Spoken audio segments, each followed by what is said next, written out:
C'est vraiment une bénédiction pour nous.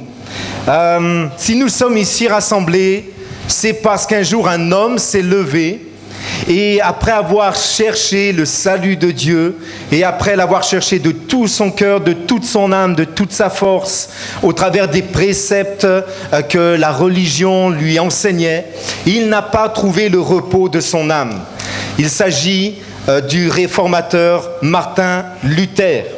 Et cet homme s'est attaché à lire la parole de Dieu et a redécouvert des vérités fondamentales qui nous unissent encore aujourd'hui. Et cette grande vérité, c'est qu'il n'y a de salut en aucun autre nom que dans le nom de Jésus. Amen. Est-ce qu'on peut acclamer le roi pour ça? Jésus qui nous offre son salut.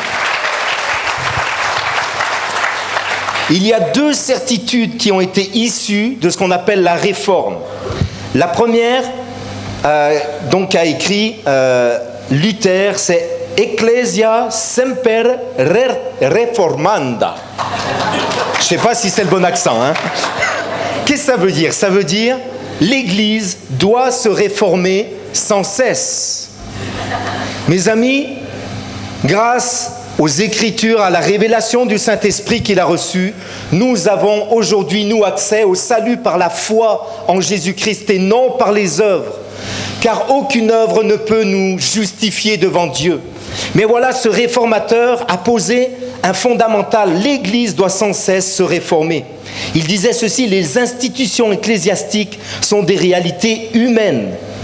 Non pas spirituelles, ça ne veut pas dire que ce n'est pas spirituel, mais c'est humain. Elles sont secondaires. Elles peuvent se tromper, disait Luther. Ainsi, les églises doivent sans cesse porter un regard critique sur leur propre fonctionnement et sur leur propre doctrine à partir de la lecture de la Bible, lecture éclairée par le Saint-Esprit. Et nous, les croyants, devraient dire amen à ça ce matin. La deuxième certitude, c'est celle du sacerdoce universel. Ce qu'on a vécu ensemble ce matin, c'est le principe de la réforme protestante que Luther donc considère comme central, selon lequel chaque personne engagée avec le Seigneur, chaque baptisé, est prophète, prêtre et roi. Est-ce que tu peux tourner vers la personne à côté de toi et tu dis, si tu appartiens au Seigneur, tu es prophète, prêtre et roi.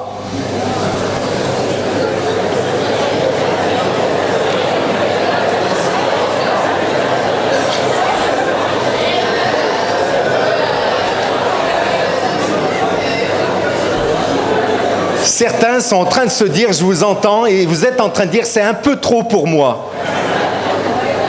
Mais c'est une réalité spirituelle, c'est ainsi que le Seigneur nous voit. Nous sommes les porte-parole du Seigneur. Nous sommes les serviteurs du Seigneur. En tant que prêtres, nous sommes serviteurs. Et en tant qu'enfants de Dieu, nous sommes déclarés fils du roi des rois. Nous sommes des rois dans sa maison. Waouh! Sortez vos couronnes, les amis, allez-y. Il disait ceci. Donc, c'est que ce concept anéantit donc tous les principes de hiérarchie dans l'Église. Pas de chef dans l'Église, un seul chef, le Seigneur Jésus. Celui qui après avoir été couronné d'épines, est aujourd'hui couronné de gloire et d'autorité. C'est le seul chef de l'Église. Et chaque personne a une place de valeur identique dans l'Église. Quelqu'un dit amen à ça? Nous avons certainement des fonctions différentes. Et peut-être les parmi nous tellement heureux d'accueillir un si beau parterre de pasteurs parmi nous aujourd'hui. Mais pour le Seigneur, il n'y a pas les pasteurs qui sont plus importants que les autres. Et ça, c'était un principe de la réforme tellement essentiel. Voilà les 5 points fondamentaux que Martin Luther nous a laissés. Sola scriptura, l'écriture seulement. Sola fide, la foi seulement. Par la foi seulement. Sola gratia, par la grâce seulement. Solo Cristo, seulement le Christ. Et soli Deo gloria, à Dieu seul la gloire. Amen. Est-ce qu'on peut rendre la gloire encore au Seigneur ce matin?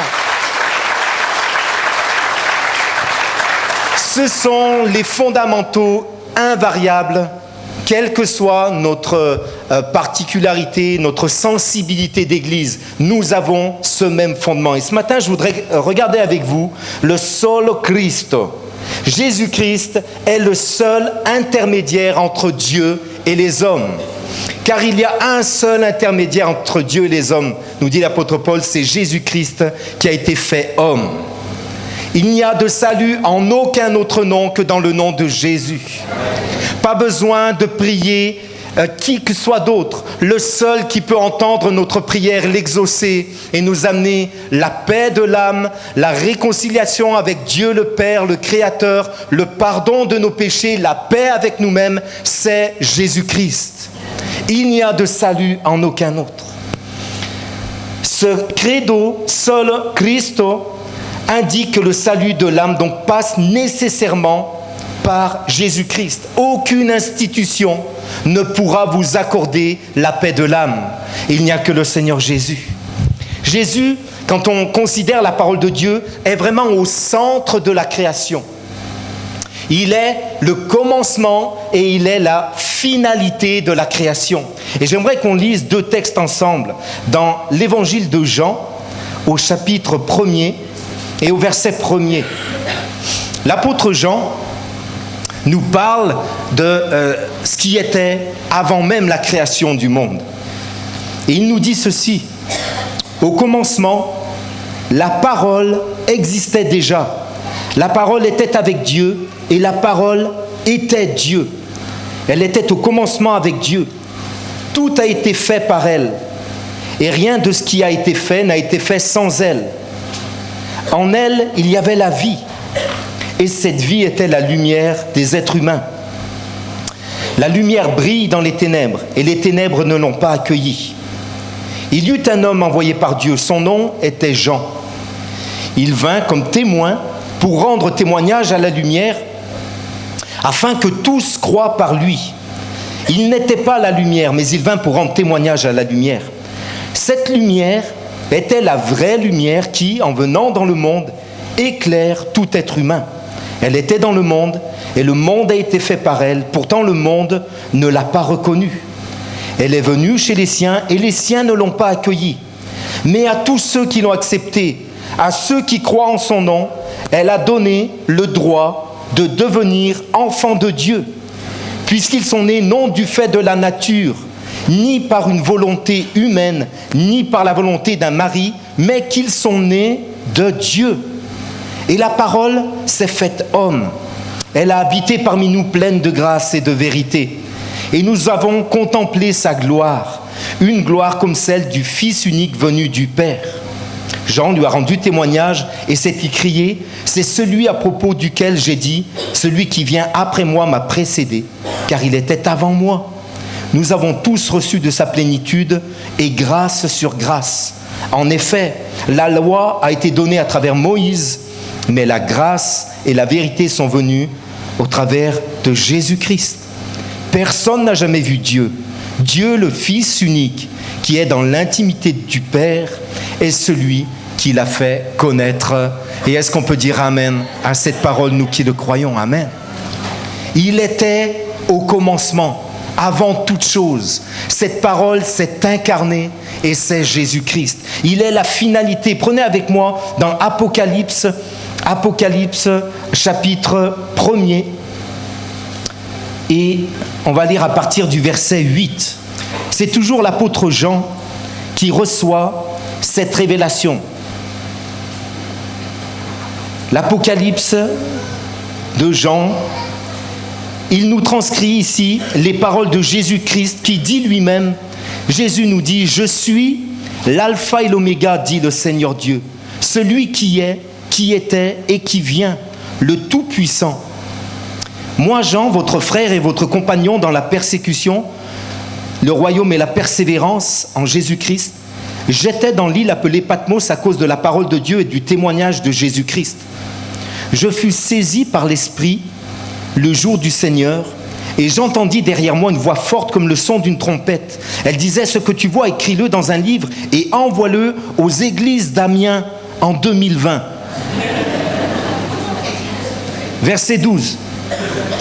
Je me retournai pour savoir quelle était la voix qui me parlait. M'étant donc retourné, je vis 7 chandeliers d'or au milieu des 7 chandeliers, quelqu'un qui ressemblait à un fils d'homme.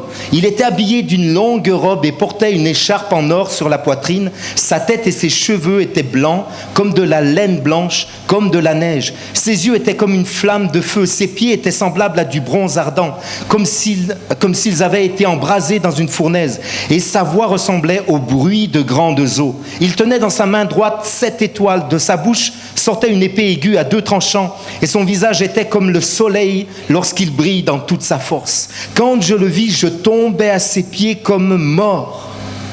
Il posa alors sa main droite sur moi en disant « N'aie pas peur, je suis le premier et le dernier, le vivant. J'étais mort et voici, je suis vivant au siècle des siècles. Je détiens les clés de la mort et du séjour des morts. » Et l'Église dit Amen. Et est-ce qu'on peut acclamer le Seigneur qui est vivant à jamais? Amen. Jésus est le commencement et la finalité de toutes choses. Et lorsque l'apôtre Jean a la révélation de l'Apocalypse, c'est des temps de la fin, il n'a pas simplement de révélation d'événements, d'une succession d'événements qui se déchaînent et qui sont apocalyptiques, qui sont dramatiques, qui nous parlent de la destruction, de la fin de toutes choses. Non, il a avant tout la révélation de Jésus-Christ, qui est la parole au commencement, la parole créatrice, incarnée, ressuscité après avoir porté le poids de nos péchés à la croix, et aujourd'hui couronné de gloire et d'autorité, le premier-né d'entre les morts. Jésus est au centre de la création. L'apôtre Paul nous dit dans Romains chapitre 11 verset 36, c'est de lui et par lui et pour lui que sont toutes choses, à lui la gloire dans tous les siècles. Et Colossiens nous dit ceci, car en lui ont été créées toutes les choses qui sont dans les cieux et sur la terre, les visibles et les invisibles, trône, dignité, domination, autorité, tout a été créé par lui et pour lui. C'est lui qui est le souverain, c'est lui qui est le Seigneur. Amen. Les noms de Jésus nous parlent de cette infini, de cette toute-puissance. Il est, comme dit l'apôtre Paul dans Éphésiens, il est celui qui remplit tout en tous. Il est Adonai, l'Éternel qui est souverain. Il est Emmanuel, Dieu avec nous. Il est Jéhovah, il est le Dieu qui pourvoit. Il est Abba, il est notre Père. Il est Elion, le Dieu très haut. Il est El Shaddai, le Dieu tout-puissant. Il est Elohim, le Dieu créateur. Il est le bon berger. Il est le chemin, la vérité et la vie. Et ainsi de suite. Jésus est tout pour nous. Tout genou pliera devant lui. Toute langue confessera que Jésus-Christ est le Seigneur. Car il est au commencement de toutes choses et il est la finalité de toutes choses. Et dans nos vies, évidemment, Jésus doit être au centre de toutes choses. Jésus est au centre également de la nouvelle création. Un long texte de Colossiens que je veux prendre le temps de lire avec vous, je vous demande toute votre attention, nous dit ceci. L'apôtre Paul s'adresse aux croyants de Colosse et c'est comme s'il nous parle à nous aujourd'hui encore. Il dit « Remerciez avec joie Dieu le Père. Il vous a rendu capable d'avoir part au bien qu'il réserve dans le royaume de lumière à ceux qui lui appartiennent. Il nous a en effet arrachés à la puissance de la nuit et nous a fait passer dans le royaume de son Fils bien-aimé. C'est par lui qu'il nous a délivrés du mal et que nos péchés sont pardonnés. Le Christ est l'image visible du Dieu invisible. » Si quelqu'un vous pose la question, montre-moi qui est Dieu, montre-lui Jésus. Car Jésus a dit, celui qui m'a vu a vu le Père. Il est l'image visible du Dieu invisible. Il est le Fils premier-né, supérieur à tout ce qui a été créé. Car c'est par lui que Dieu a tout créé dans les cieux et sur la terre, ce qui est visible et ce qui est invisible. Puissance spirituelle, domination, autorité et pouvoir. Dieu a tout créé par lui et pour lui. Il existait avant toute chose et c'est par lui qu'elles sont toutes maintenues à leur place. Il est la tête du corps qui est l'Église. C'est en lui que commence la vie nouvelle. Il est le Fils premier-né, le premier à avoir été ramené d'entre les morts, afin d'avoir en tout le premier rang. Car Dieu a décidé d'être pleinement présent en son Fils. Et par lui, il a voulu réconcilier l'univers entier avec lui. C'est par la mort de son Fils sur la croix qu'il a établi la paix pour tous, soit sur la terre, soit dans les cieux. Vous aussi, vous étiez autrefois loin de Dieu, vous étiez ses ennemis à cause de tout le mal que vous pensiez et commettiez. Mais maintenant, par la mort que son Fils a subie dans son corps humain, Dieu vous a réconcilié avec lui, afin de vous faire paraître devant lui, saint, sans défaut et irréprochable. Est-ce qu'on peut dire juste Amen encore une fois? Il est l'auteur de notre salut. Et Dieu nous a tellement bénis en Jésus-Christ. En lui, nous avons tout pleinement. Jean chapitre 1er, verset 12, on a lu ces textes tout à l'heure. Mais à tous ceux qui l'ont reçu, à ceux qui croient en son nom, cette parole incarnée en la personne de Jésus nous donne le pouvoir de devenir enfants de Dieu. Il y a ce texte qui me touche tellement dans le Nouveau Testament, dans les évangiles, cette femme adultère qu'on amène aux pieds de Jésus et qu'on jette. Il y a encore des endroits dans le monde où de telles choses se passent. Et on est prêt à prendre la pierre et à lapider des hommes, des femmes qui pêchent. Jésus, nous dit le texte, rendit à la montagne des Oliviers, mais dès le matin, il alla de nouveau dans le temple et tout le peuple vint avec lui. S'étant assis, il les enseignait. Alors les scribes, les pharisiens amenèrent une femme surprise en adultère et la placent au milieu du peuple. Et ils disent à Jésus, Maître, cette femme a été surprise en flagrant délit d'adultère. Moïse, dans la loi, nous a ordonné de lapider de telles femmes. Toi donc, que dis-tu ? Il disait cela pour l'éprouver, afin de pouvoir l'accuser. Mais Jésus, s'étant baissé, écrivait avec le doigt sur la terre. Comme il continuait à l'interroger, il se releva et leur dit « Que celui de vous qui est sans péché jette le premier la pierre contre elle. » Et s'étant de nouveau baissé, il écrivit sur la terre. Quand ils entendirent cela, ces hommes religieux, accusés par leur conscience, se retirèrent un à un, depuis les plus âgés jusqu'aux derniers. J'aime ce détail, parce que les plus âgés savent très bien ce qui pèse sur leur conscience. Les jeunes sont encore pleins d'illusions, peut-être. Se pensent peut-être encore assez justes. Mais plus on avance en âge, plus on sait qu'on est pécheur et qu'on a besoin de Dieu. Ceux qui ont des cheveux blancs, dites Amen à ça, s'il vous plaît. Non,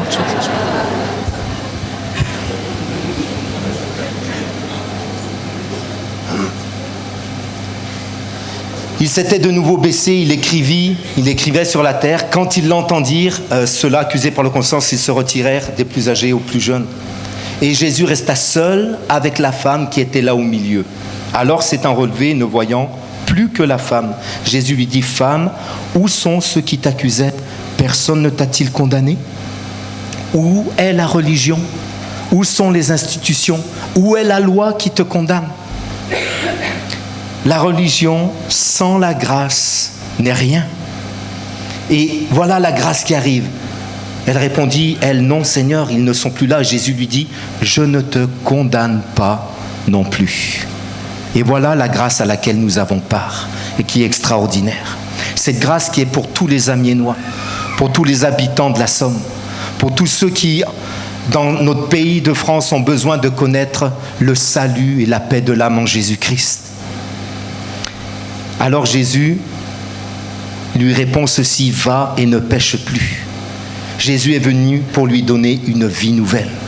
Il y a la loi qui condamne cette femme, elle doit être lapidée. Il y a la grâce de Jésus qui lui dit, je ne te condamne pas. Et il y a la puissance d'une vie nouvelle qui lui est accordée. Et c'est exactement la même chose que Jésus fait pour chacun d'entre nous. La loi nous condamne. Mais Jésus qui est le commencement et la fin de notre vie nouvelle, nous fait grâce et il nous donne la puissance de marcher en nouveauté de vie. Dans Jean chapitre 8, verset 12, il dit ceci, Jésus leur parla de nouveau et dit, c'est juste à la suite du texte qu'on vient de lire. Après cet épisode, il lui dit, va, ne pêche plus. Et Jésus leur parle de nouveau, dit, je suis la lumière du monde. Celui qui me suit ne marchera pas dans les ténèbres, mais il aura la lumière de la vie. Et là, il nous appelle chacun d'entre nous à cette vie de disciple. Être disciple, c'est bien plus qu'apprendre le savoir de Jésus-Christ, c'est apprendre à vivre comme lui, apprendre à être comme lui. Chacun d'entre nous, peut-être, ou beaucoup d'entre nous, on pourrait rendre ce témoignage. Je peux rendre témoignage que Jésus a pris un jeune homme de 19 ans que j'étais, un jeune homme qui était, qui ployait sous la condamnation, sous la culpabilité, un jeune homme qui était lié par la puissance du péché, un jeune homme qui n'avait pas d'espoir. Je ne peux pas vous dessiner ce que j'espérais dans ce monde, j'espérais rien, j'espérais qu'une chose, c'était fuir ce monde. Et c'est pour ça que celui qui se tient devant vous se droguait jour après jour, pour oublier, pour échapper. Mais Jésus est venu comme une lumière dans mes ténèbres et il m'a fait grâce. Et il a fait grâce à des centaines de personnes ici dans ce lieu. Et vous qui avez reçu la grâce, vous qui avez reçu la lumière dans vos ténèbres, dans votre vie, est-ce qu'on peut ensemble juste acclamer le Seigneur et rendre témoignage à travers ça que Jésus est capable de nous donner une vie nouvelle par sa puissance? Il est au commencement de la création, il est la finalité de la création, mais il est le nouveau commencement de ta vie. Et là où le diable te ment, là où ta conscience t'accuse, il est capable de te donner encore une vie nouvelle aujourd'hui. Et l'église d'Amiens est là pour rendre témoignage de ça. Jésus est-il au centre de ta vie? Je veux terminer avec ça aujourd'hui. Si Jésus est le centre de la création, s'il est le centre, s'il peut être le centre de ta vie, alors cette question se pose. Il nous la pose. Aujourd'hui, dans Matthieu chapitre 16, il est dit ceci, Jésus étant arrivé dans le territoire d'Amiens, dans la Somme, il demanda à ses disciples et à ceux qui l'écoutaient, qui dit-on que je suis, moi, le Fils de l'homme? Pendant que les musiciens s'approchent, je voudrais qu'on considère, s'il vous plaît, cette parole. Jésus nous pose à nous cette question aujourd'hui. Qui dit-on que je suis? Alors, à l'époque, les disciples ont répondu, certains disent que tu es Jean-Baptiste, d'autres disent que tu es le prophète Élie, qui était mort des centaines d'années auparavant, comme une réincarnation. Les autres disent, tu es Jérémie ou l'un des prophètes. Ok, c'est bien ce que les autres disent de moi, mais Jésus pose la question, et vous, qui dites-vous que je suis? Vous personnellement, vous aujourd'hui qui entendez ce message, à vous Jésus s'adresse personnellement, il vous dit, vous aujourd'hui, qui dites-vous que Jésus est? Qui est Jésus pour vous? Peut-être que